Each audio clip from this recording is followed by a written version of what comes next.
New year రాబోతోంది. ఈసారి మీ పార్టీని ఫామ్ హౌస్ లో ప్లాన్ చేయాలనుకుంటే వెంటనే డోసే యాప్ ని డౌన్లోడ్ చేసుకుని బుక్ చేసుకోండి.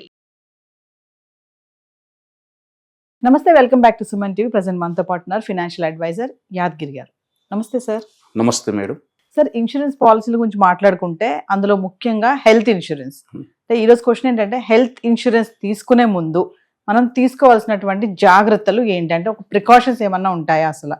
ఒకసారి మా వ్యూవర్స్కి. అంటే హెల్త్ ఇన్సూరెన్స్ తీసుకునే ముందు అసలు చూడాల్సినటువంటి పారామీటర్స్ ఏంటి అని అంటే, కంపెనీ యొక్క ప్రొఫైల్స్, కంపెనీ ఎప్పటి నుంచి ఉంది, కంపెనీ వాటి యొక్క నెట్వర్క్ ఏంది, తర్వాత నెట్వర్క్ హాస్పిటల్స్, ఎన్ని నెట్వర్క్ హాస్పిటల్తో టైఅప్ అయి ఉన్నారు, వాటి యొక్క క్లైమ్ సెటిల్మెంట్ రేషియో ఎలా ఉంది, ఇవన్నిటిని కూడా ఒక కంపెనీలో మనం ఇన్సూరెన్స్ తీసుకునే ముందు మనం ఏం చేస్తాం, ఇన్సూరెన్స్ తీసుకుంటున్నామంటే ఏదో XYZ కంపెనీకి మనం వెళ్ళాల్సినటువంటి అవకాశాలు ఉంటాయి. కాబట్టి అక్కడ వెళ్లే ముందు ప్రైమరీగా మనం చూసుకోవాల్సినటువంటి జాగ్రత్తలు ఇవి ఉంటాయి. వీటిలో అన్ని చూసుకున్న తర్వాత మనం ముందుకెళ్లాల్సినటువంటి అవసరం ఉంటుంది. సో హెల్త్ ఇన్సూరెన్స్ కంపెనీస్ ఉంటాయి కదా, మరి అవి జారీ చేసే పాలసీలో తీసుకోవాల్సిన ప్రికాషన్స్? చాలా గుడ్ క్వశ్చన్. ఏంటి అని అంటే, హెల్త్ ఇన్సూరెన్స్లో చాలా మంది ఇవాళ నేను చెప్తున్నాను ఏంటంటే, ఏదో తీసుకున్నామని నామినల్గా తీసుకుంటూ ఉంటారు. దాంట్లో ఎంత కవరేజ్ ఉందో తెలియదు. అంటే ఉంటుంది నార్మల్ 5 lakhs, 3 lakhs, 7 lakhs, ఇట్లా బిలో 10 lakhs లోపల చాలా మంది తీసుకుని ఉంటారు.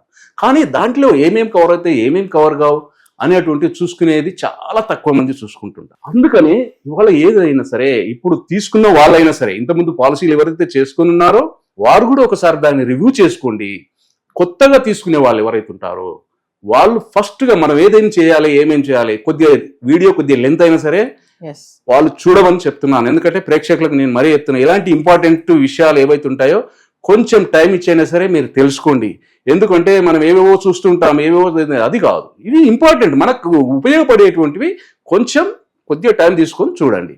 అంటే దీంట్లో ఏంటమ్మా, మనం ఇన్సూరెన్స్ తీసుకునేటప్పుడు ఏమేమి చూడాలి అంటే మేడం, ఫస్ట్ ఏ పాలసీ తీసుకున్నా, ఏ స్కీమ్లో మనం జాయిన్ అయినా రూమ్ రెంట్ చూసుకోవాలి. రూమ్ రెంట్ ఏంటి, మనం తీసుకునే పాలసీలో రూమ్ రెంట్కి ఏమైనా క్యాప్ ఉందా, లేకపోతే ఎనీ రూమ్ ఉందా, లేకపోతే ఇంత లిమిట్ అని ఉందా, ఏదో ఇవాళ ఎలా ఉన్నాయంటే కొన్ని కంపెనీస్ ఎలా ఉన్నాయి, 1% ఆఫ్ సమ్ అష్యూర్డ్ ఉంటాయి. అంటే ఎంతైతే సమ్ ఇన్ష్యూర్డ్ ఎంతైతే తీసుకుంటామో ఆ సమ్ ఇన్ష్యూర్డ్కు 1%, అంటే ఒకవేళ 5 lakhs తీసుకుంటే 5,000 అంటారు, లేదా సింగిల్ ఏసీ రూమ్ అని అంటారు. తర్వాత ఇట్లాగా ఉంటాయి. కాబట్టి వీటిలో ఏంటి అని అంటే, మనం తీసుకునేటప్పుడు మనం ఎంత సమ్ అష్యూర్డ్ తీసుకుంటున్నామో ఈ సమ్ ఇన్ష్యూర్డ్కు మనకి ఎంత వాళ్ళు ఏమిస్తున్నారు. అంటే ఇక్కడ చాలా కంపెనీస్ ఇవాళ మార్పు జరిగినాయి. ఏంటంటే ఇవాళ IRDA ఏదైతే కొన్ని మార్పులు తీసుకురావడం జరిగింది, అందులో భాగంగానే ఏదైతే కస్టమర్ రిలేటెడ్గా ఉండాలి అనేటువంటి దాన్ని తీసుకురావడం జరిగింది. అందులో భాగంగానే ఇవాళ ఏం చేశారు అని అంటే, రూమ్ రెంట్ల రిస్ట్రిక్షన్ లేకుండా వచ్చాయి. ఎనీ రూమ్ అనేటువంటి వర్డ్ వాడుతున్నారు కంపెనీస్. కాబట్టి ఎనీ రూమ్ ఉండేటువంటి దాంట్లోకి వెళ్ళినప్పుడు అప్పుడు ఏమవుతుంది అని అంటే, మీరు 1% లేకపోతే సింగిల్ ఏసీ రూమో లేకపోతే ఇలాగా ఏదో షేర్ రూమో అనేటువంటిది కాకుండా ఎనీ రూమ్ అన్నప్పుడు మనకు ఒక అవకాశం ఏముంటుందంటే, సింగిల్ ఏసీ రూమ్ పైన మనకు ఒక మంచి ఫ్యూట్ రూమ్ కాదు కానీ అప్ టు లగ్జరీ రూమ్ కావచ్చు, లేదా ఒక మంచి రూమ్ తీసుకునేటువంటి అవకాశం ఉంటుంది. ఎందుకు ఈ రూమ్ రెంట్ ఎందుకు అని అంటే, దీన్ని బట్టే హాస్పిటల్ వాళ్ళు కావాల్సినంత దండుకుంటారు. దాన్ని బాగా గుర్తుపెట్టుకోండి. ఎప్పుడైనా సరే రూమ్ రెంట్ అనేటువంటి దాన్ని చూసుకున్నప్పుడు రూమ్ రెంట్లో మనం ఎంత తీసుకుంటున్నాం. ఫర్ ఎగ్జాంపుల్ మీకు 5 lakhs పాలసీ ఉందో లేకపోతే ఎంత ఉంది, 5 lakhs మీకు రూమ్ రెంట్ పర్ డే 5,000 ఉంది. అదే మనం ఆ పర్టికులర్ హాస్పిటల్కి వెళ్తే వాడు 10,000 అనుకున్నారు, ఒక రూమ్ రెంట్ 10,000 వేశారు. మీరేమనుకుంటారు, నేనేముందులే 4 రోజులు ఉంటాను లేకపోతే 5 రోజులు ఉంటాను, 5,000 రూపీస్ చొప్పున నాకు ఒక 5 into 5 25,000 అవుతుందని మీరు అనుకుంటారు. కానీ ఇక్కడే దాగింది వాటి యొక్క మోసాలు. ఎలా ఉన్నాయంటే, తెలియకుండా కస్టమర్ యొక్క ఆపదలో ఉంటాడు, వాళ్ళ ఎమర్జెన్సీలో అతను ఉంటారు, వీళ్ళు చేసే పనులు ఇలా చేస్తుంటారు. కంపెనీస్ ఏదైతే ఉన్నాయో కంపెనీస్ ఇచ్చిన దాని ప్రకారం వాళ్ళు ఇస్తూ ఉంటారు. ఇక్కడ ఏమవుతుందంటే, ఇక్కడే మిస్లీడింగ్ జరిగిపోతుంటుంది. అరే నేను కంపెనీకి 5 days ఉన్నాను, నాకు 5 days into 5 అన్నప్పుడు నాకు 25,000 అవుతుంది. కానీ ఇక్కడ ఏం జరుగుతుంది అంటే, రూమ్ రెంట్ను బేస్ చేసుకుని అన్ని ఛార్జీలు అక్కడ క్రోడీకరించబడతాయి.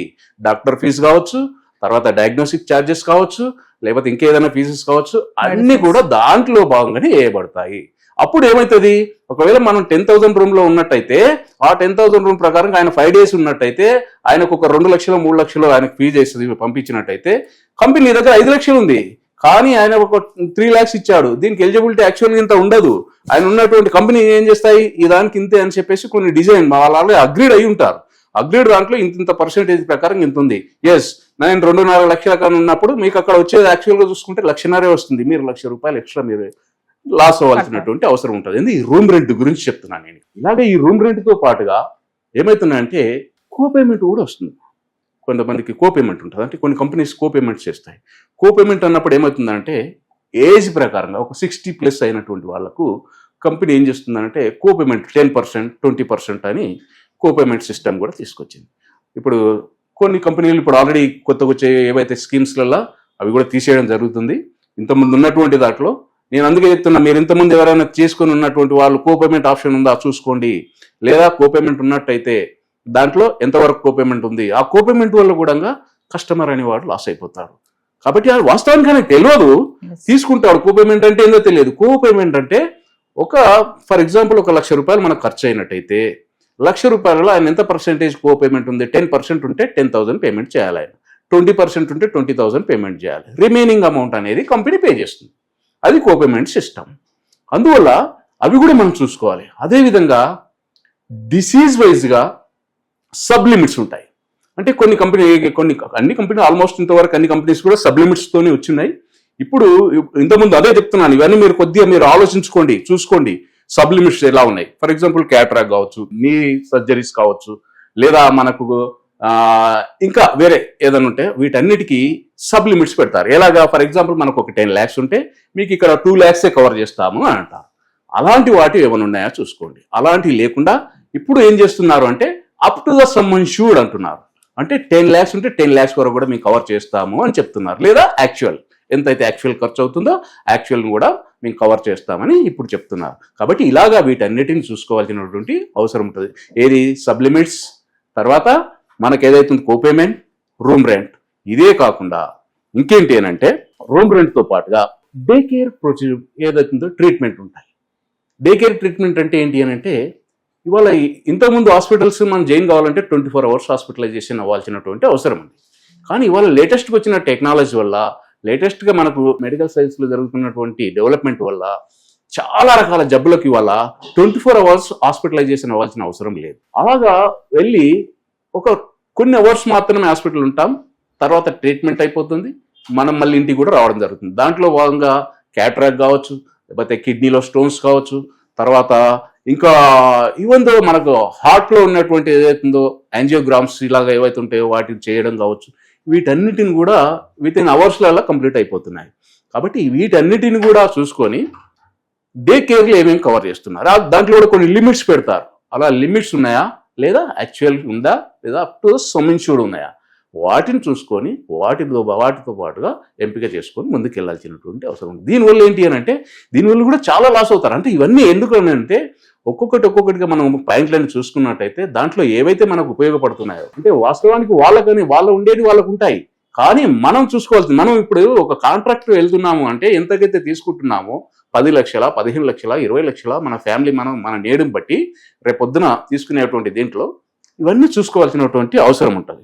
అదేవిధంగా ప్రీ అండ్ పోస్ట్ హాస్పిటలైజేషన్ ఎలా ఉంటాయంటే కొంతమంది 30 days 60 days ఉండేది, తర్వాత 60 days 90 daysకి మారింది.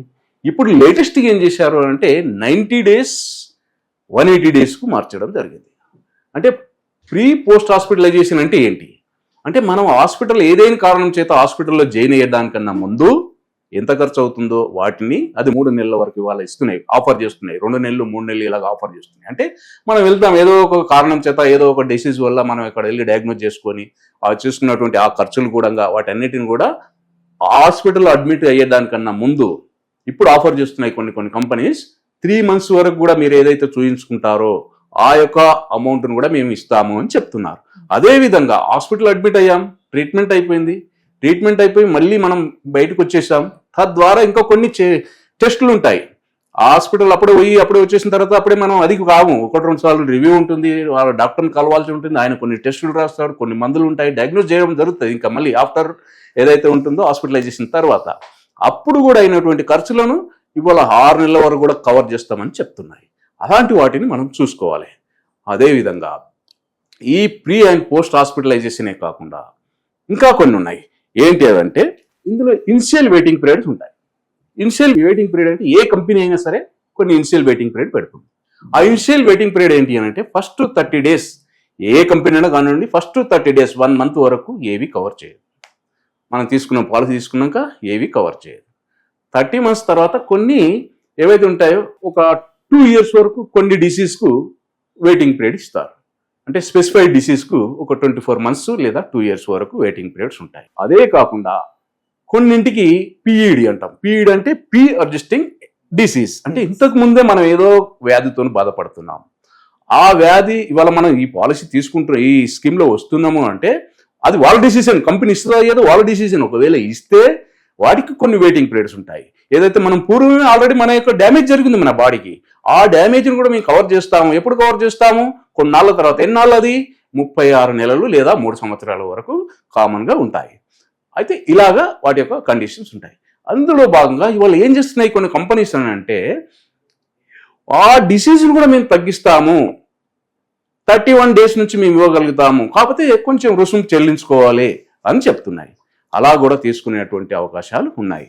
ఏదేమైనా ఫస్ట్ నేను చెప్పేది ఏంటంటే ఏదేమైనా మనం తీసుకునే ముందు 1-2 సార్లు ఆలోచించుకోవాలి. ఆలోచించుకొని మనం ముందుకు వెళ్ళాల్సినటువంటి అవసరం ఉంటుంది. సో ఫ్రీజ్ యువర్ ఏజ్ అని అంటారు, అది ఒకటి. మళ్ళీ కో పేమెంట్ అంటారు. మీరు ఇందాక చెప్పారు ఇనిషియల్ వెయిటింగ్ పీరియడ్ అని. ఒకసారి వీటి గురించి సార్. ఎప్పుడైతే ఫ్రీజ్ యువర్ ఏజ్ అంటే ఇదొక మంచి అంటే డెవలప్మెంట్ అనుకోవాలి. ఇన్సూరెన్స్ కంపెనీలు కావచ్చు, యాజ్ వెల్ యాజ్ మన యాజ్ ఏ కస్టమర్గా కావచ్చు. ఎవరైనా ఎంగేజ్లో ఉన్న వాళ్ళు ఇన్సూరెన్స్ తీసుకుంటారు. ఇన్సూరెన్స్ తీసుకున్నప్పుడు ఆ పర్టికులర్ పర్సన్ ఒక 25 years అలాగా ఉండి ఉంటాడు, లేదా వాళ్ళ ఫ్యామిలీ ఉంటుంది. 25-30 yearsలో వాళ్ళకు ఒక ఫ్యామిలీ ఉంటుంది. అప్పుడు వాళ్ళు జాయిన్ అవుతారు. జాయిన్ అయిన తర్వాత కొన్ని ఫ్యామిలీస్ ఏం చేస్తారంటే పేమెంట్ చేస్తుంటాయి, కంపెనీస్కి పేమెంట్ చేస్తుంటాయి, కానీ వాళ్ళు ఎక్కడ క్లెయిమ్ చేయరు, కడుతూ వెళ్తుంటారు. నేను 5 సంవత్సరాలు కట్టాను, లేదా 6 సంవత్సరాలు కట్టాను, 7 సంవత్సరాలు కట్టాను, నాకేం ప్రయోజనం లేదు, నేను ఇలా కడుతూనే పోతున్నాను అనేటువంటి దాంట్లోకి వస్తుంటారు కస్టమర్. కానీ ఎప్పుడైనా సరే ఫ్రీజ్ యువర్ ఏజ్ అనేటువంటిది మీరు ఎప్పుడైతే తీసుకుంటారో, మీరు ఎక్కడైతే క్లెయిమ్ చేయరో, for example up to 55-56 years వరకు కొన్ని కంపెనీస్ ఇస్తున్నాయి. దీంట్లో ఎంగేజ్లో జాయిన్ అయిన వాళ్ళు కడుతూ వెళ్తున్న క్రమంలో ఫస్ట్ స్టార్టింగ్లో ఏదైతే అమౌంట్ పేమెంట్ చేస్తారో అదే పేమెంట్ అప్పటి వరకు పేమెంట్ చేయాల్సిన అవసరం ఉంటుంది. దీన్ని ఫ్రీజ్ యువర్ ఏజ్ అని అంటాం. యాక్చువల్గా ఏంది, కంపెనీలు ఏం చేస్తాయి, యాజ్ పర్ ఏదైతే ఉంటుందో ఏజ్ ప్రకారంగా. ఇప్పుడు ఫర్ ఎగ్జాంపుల్ 18-35 years వరకు ఒక స్లాబ్ ఉంటుంది, 36-45 years ఇంకొక స్లాబ్ ఉంటుంది, 46-50 years ఇంకొక స్లాబ్ ఉంటుంది. ఇలాగా ఇయర్స్ పెరిగే కొద్దీ వాటి యొక్క స్లాబ్స్ పెరుగుతాయి. స్లాబ్ పెరిగినప్పుడు ఏమవుతుంది, అమౌంట్ పెరుగుతుంది. కాబట్టి ఫ్రీజ్ యువర్ ఏజ్ అన్నప్పుడు ఇలాగ ఎవరైతే క్లెయిమ్ చేయరో అలాంటి వారికి ఇది ఒక మంచి వెసులుబాటు అనమాట. ఇది తీసుకోవచ్చు అనమాట. తీసుకున్నట్టయితే ఎప్పటి వరకు క్లెయిమ్ చేయరో అప్పటి వరకు దీన్ని వాడుకోవచ్చు. అదే విధంగా కోపేమెంట్ అన్నారు. కోపేమెంట్ ఇప్పుడు అదే చెప్పాం కదా, ఇందాక చెప్పినట్టు కోపేమెంట్ ఏదైతే ఉందో ఆ కోపేమెంట్ అప్ టు మనకు 60 years తర్వాత కోపేమెంట్ ఆప్షన్ అనేది ఇస్తారు చాలా వరకు. వాటిలో కూడా లేకుండా ఇవాళ చాలా కంపెనీస్ ఆఫర్ చేస్తున్నాయి, ఎలాంటి కోపేమెంట్ లేకుండా ఆఫర్ చేస్తున్నాయి. అలాంటి వాటిని కూడా చూసుకొని తీసుకోవాల్సినటువంటి అవసరం ఉంటుంది. అదే విధంగా ఇప్పుడు ఫర్ ఎగ్జాంపుల్ ఏది అన్లిమిటెడ్ రిస్టోరేషన్ అని వచ్చింది. ఇప్పుడు ఇంతకుముందు ఒక సమ్మర్ష్యూడ్ తీసుకుని ఒక 10 lakhs తీసుకున్నారమ్మా, మీ ఫ్యామిలీకి ఒక 10 lakhs పాలసీ తీసుకున్నారు.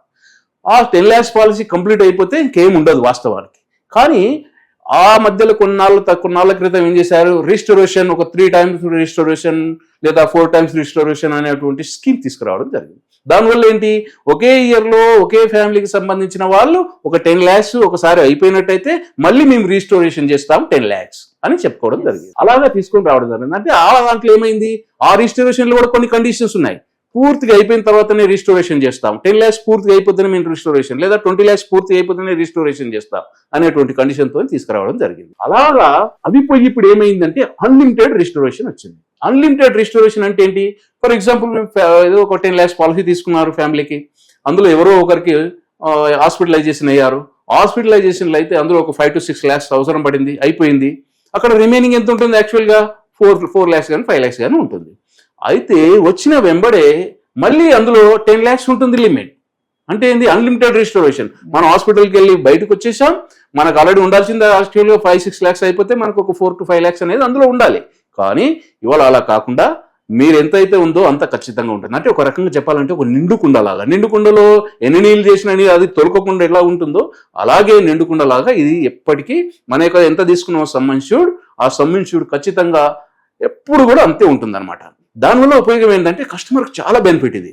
ఎందుకంటే కొన్ని సందర్భాల్లో అనుకోని కారణం చేత మనం వెళ్తాము, అయిపోతుంది, మళ్ళీ వస్తాము, మళ్ళీ మన ఫ్యామిలీలో ఎవరికో అవుతుంది, అలాంటి సందర్భంలో వాడుకోవచ్చు. లేదా ఒకే పర్సన్ ఒకే డిసీజ్ కూడా మళ్ళీ వెళ్ళాల్సినటువంటి అవసరం కూడా వస్తుంది కొన్ని సందర్భాల్లో. అలాంటి సందర్భంలో కూడా ఇది చాలా మంచిగా ఉపయోగపడుతుంది, అన్లిమిటెడ్ రిస్టోరేషన్. కాబట్టి ఇలాంటివి కూడా చూసుకోవాల్సినటువంటి అవసరం ఉంటుంది. ఇదే కాదు, ఇవాళ కొన్ని కంపెనీస్ ఏం చేస్తున్నాయి అంటే కొద్దిగా ఎక్స్ట్రా ప్రీమియం పే చేస్తే వాళ్ళు మీరు unlimited restore, for example 10 lakhs తీసుకున్నారు, మీరు ఏం వాడలేదు లేదా వాడారు, ఇలాగ వాడినా వాడకపోయినా మీకు ప్రతి సంవత్సరం మీరు ఎంతైతే తీసుకున్నారో అంత మేము యాడ్ చేస్తామని చెప్తున్నాయి కొన్ని కంపెనీలు. అన్లిమిటెడ్గా మీకు ఒక లిమిట్ పెరిగే విధంగా కొన్ని అట్లాంటి ఆఫర్లు కూడా వస్తున్నాయి. కాబట్టి ఇలాంటివన్నీ చూసుకోవడం వలన ఇవాళ ఎందుకు ఇవన్నీ వస్తున్నాయి అంటే కస్టమర్ నీడ్కి అనుగుణంగా వస్తున్నాయి. IRDA కావచ్చు, వీళ్ళు ఏదైతే ఉన్నాయో తీసుకునే నిర్ణయాల వల్ల ఇవాళ కస్టమర్ ఫ్రెండ్లీ పాలసీలు తీసుకురమ్మని చెప్పడం జరిగింది. దాంట్లో భాగంగానే ఇవన్నీ కంపెనీలన్నీ కూడా వాళ్ళకు ఒక కాంపిటీషన్లు ఉన్నారు, దాంట్లో భాగంగానే ఇవన్నీ తీసుకొని రావడం జరిగింది. అంటే కస్టమర్కి ఎంత దగ్గరకైతే అంత బాగుంటుందనే ఉద్దేశంతో అన్ని రకాలైనటువంటి ఆఫర్లు తీసుకొని రావడం జరుగుతూ ఉంది అనమాట. అందులో భాగంగానే ఇవన్నీ వస్తున్నాయి.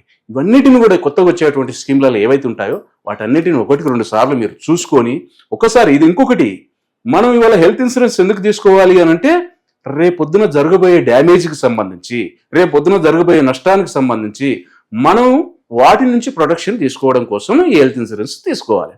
ఇవాళ ఎలా ఉన్నాయి పరిస్థితులు అంటే వాళ్ళు ఎవరు కూడా ఒక ఫ్రెండ్ కావచ్చు, మన రిలేషన్ కావచ్చు, ఎవరైనా సరే కొన్ని సందర్భాలు ఆపదలు ఉన్నాము అని అంటే ఎవరు కూడా డబ్బు ఇచ్చే పరిస్థితులలో లేరు. అంటే ఎవరి టెన్షన్లు వాళ్ళకు ఉన్నాయి. కాబట్టి ఇలాంటి ఈ టెన్షన్లో ఉన్నటువంటి ఈ సిచ్యువేషన్లో ఇలాంటి స్కీమ్స్ ఉన్నట్టయితే మనకు ఒక ప్రొటెక్షన్ ఉంటుంది కదా. ఈ ప్రొటెక్షన్ వల్ల వాళ్ళు ఎవరిని ఏమి అడగాల్సిన అక్కర లేకుండా ఒక హ్యాపీగా వాళ్ళకి జరిగే, ఫర్ ఎగ్జాంపుల్ రేపొద్దున మన ఇన్నర్ ఆర్గాన్లో ఏం జరుగుతుందో మనకు తెలియదు, మన బాడీలో ఏం జరుగుతుందో తెలియదు. కాబట్టి అలాంటి సిచ్యువేషన్స్ లేదని ఉన్నట్టయితే ఇలాంటి వాటి వల్ల మనం ఒక మంచి లబ్ధి చేకూర్చుకోవడం జరుగుతుంది. ఇంకోటి ఏంది, ఇది 1 సంవత్సరం 2 సంవత్సరాలు కాదు, మన జీవితాంతం ఉంటుంది. ఇది జీవితాంతం కూడా మనకి ఇదేమో డబ్బులు రిటర్న్ వస్తుందా? రిటర్న్ రాదండి. ఇందులో హెల్త్ ఇన్సూరెన్స్లో ఎప్పుడు కూడా రిటర్న్ రాదు. Health insurance and vehicle insurance కావచ్చు, ఏదైనా సరే ఇలాంటి వాటిలో రిటర్న్ రాదు. కానీ మనకు ఒక భద్రత ఉంటుంది. మనం ఇవాళ ఎన్ని సంవత్సరాలు బతితో మనకు తెలియదు. ఒకవేళ 100 సంవత్సరాలు బతితో 100 సంవత్సరాల వరకు తీసుకోవాలి, 100 సంవత్సరాల వరకు కట్టుకోవాలి. అలా కట్టుకున్నప్పుడే ఎప్పుడైతే ఏజ్ పెరుగుతుంటుందో మన యొక్క కాంప్లికేషన్స్ పెరుగుతూ ఉన్నాయి. ఇవాళ ఉన్నటువంటి ఈ వాతావరణంలో చాలా కెమికల్ వాతావరణంలో ఉన్నాం, మన బాడీ ఎంతో డ్యామేజ్ జరుగుతూ ఉంది, ఎన్నో రకాల జబ్బులు వస్తున్నాయి. ఇవాళ ఎక్కడికైనా హాస్పిటల్కి వెళ్తే ఇవాళ లక్షలతోనే పని అవుతుంది, కానీ ఎక్కడ కూడా 1000 కానీ 10 కానీ అయ్యేటువంటి పరిస్థితులు లేవు. కాబట్టి దీన్ని దృష్టిలో పెట్టుకొని ఇలాంటి స్కీమ్స్ అనేది మనం ముందుగా చేసుకున్నట్టయితే వాళ్ళకు వాళ్ళ ఫ్యామిలీకి చాలా మంచి ఉపశమనం అనేది జరుగుతూ ఉంటుందమ్మా. అదేవిధంగా కొన్ని సందర్భాలలో హెడ్ ఆఫ్ ద ఫ్యామిలీకి డ్యామేజ్ జరుగుతుంది. ఎలా డ్యామేజ్ జరుగుతుందంటే ఏదో క్రిటికల్ ఇల్నెస్ వల్ల కావచ్చు, లేదా యాక్సిడెంట్ వల్ల కావచ్చు, ఆ ఫ్యామిలీ కడుతూ ఉంటారు, ఆ క్రమంలో ఏదో యాక్సిడెంట్ అయ్యి డెత్ అవుతారు. అలాంటి ఫ్యామిలీస్కు ఇవాళ ఇంకో కొన్ని కంపెనీస్ ఏం ఆఫర్ చేస్తున్నాయంటే 1 year వరకు నెక్స్ట్ ఇయర్ ప్రీమియం కట్టాల్సిన అక్కర్లేదు, వేవ్ చేయబడతాయి. ఆ నెక్స్ట్ ఇయర్ వరకు కూడా ఫ్యామిలీని వాళ్ళు కవర్ చేయడం జరుగుతూ ఉంటుంది. కాబట్టి ఇలాగ అన్ని చాలా రకాల బెనిఫిట్స్ ఉన్నాయి, వీటన్నిటిని తీసుకోవచ్చు. ఇదంతా బాగానే ఉంది, కానీ మీరు బాగానే అడిగారు, క్వశ్చన్ మంచిగా ఉంది, ఏం చూసుకోవాలన్నారు. కానీ మరి మీరేం చూసుకోవాలి? అది కూడా కదా పాయింట్. కస్టమర్ సైడ్ నుంచి మనం ఏం చూసుకోవాలి, మనం ఎంత లాయల్గా ఉండాలి, మనం ఎంత నిజాయితీగా ఉండాలి. అప్పుడు కదా మనం ఎదురు క్వశ్చన్ వేస్తాం. మనం ఇట్లా ఒక క్వశ్చన్ వేస్తే మనకు 4000 చూపిస్తున్నాయి ఇక్కడ. కాబట్టి మనం ఎప్పుడైనా సరే అవతలను అడిగేటప్పుడు మనం ఎంత నిజాయితీగా ఉన్నాం అనేది మనకు కావాలి. నేను చెప్పేది ఏమంటున్నానంటే ఎప్పుడైనా సరే హెల్త్ ఇన్సూరెన్స్ తీసుకునేటప్పుడు మనం ఆరోగ్యంగా ఉన్నామా లేదా, ఆరోగ్యంగా ఎస్ ఇప్పుడు తీసుకునేటప్పుడు బాగున్నా, ఆరోగ్యంగా ఉన్నాం. ఇంతకు ముందు నువ్వు పుట్టినప్పటి నుంచి నీకేమన్నా జబ్బులు ఉన్నాయా, ఆ జబ్బులు ఏమన్నా ఎప్పుడైనా వచ్చి తగ్గిపోయినా మళ్ళీ రేపు పొద్దున ఫర్దర్ గా నీకు అది అవసరపడదా? అలాంటివి ఏమన్నా ఉన్నట్టయితే డిస్క్లోజ్ చేయకపోయినా, అంటే మీరు వాటి చెప్పకపోయినా పర్వాలేదు. కానీ రేపు పొద్దున మీకు ఎప్పుడో జరిగి ఉంటుంది, 10 ఏళ్ల క్రితం జరిగి ఉంటుంది, 15 ఏళ్ల క్రితం జరిగి ఉంటుంది. కానీ ఇప్పుడు మనం చెప్పము, నేను ఆరోగ్యంగా ఉండండి, ఏం ప్రాబ్లం లేదండి, నాకేదో చిన్న ఒక బీపీ ఉందండి, ఒక షుగర్ ఉందండి, అది కూడా నార్మల్గా ఉంది, టాబ్లెట్ వేసుకుంటే అండి. దాన్ని నార్మల్గా నువ్వు ఎంత మంచిగా చెప్తున్నావు తెలుసా, నార్మల్గా ఉందని. కానీ నార్మల్ కాదు, అది చాలా అబ్నార్మల్.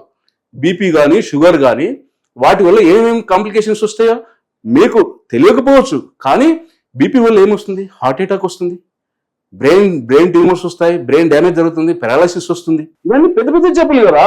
ఈ జబ్బులలో ఎంత అయితే చెప్పండి, మీరు ఏముందండి టాబ్లెట్ వేసుకున్న బాగున్నారు, మీరు మంచిగా చెప్తున్నారు నార్మల్గా ఉన్నా అని.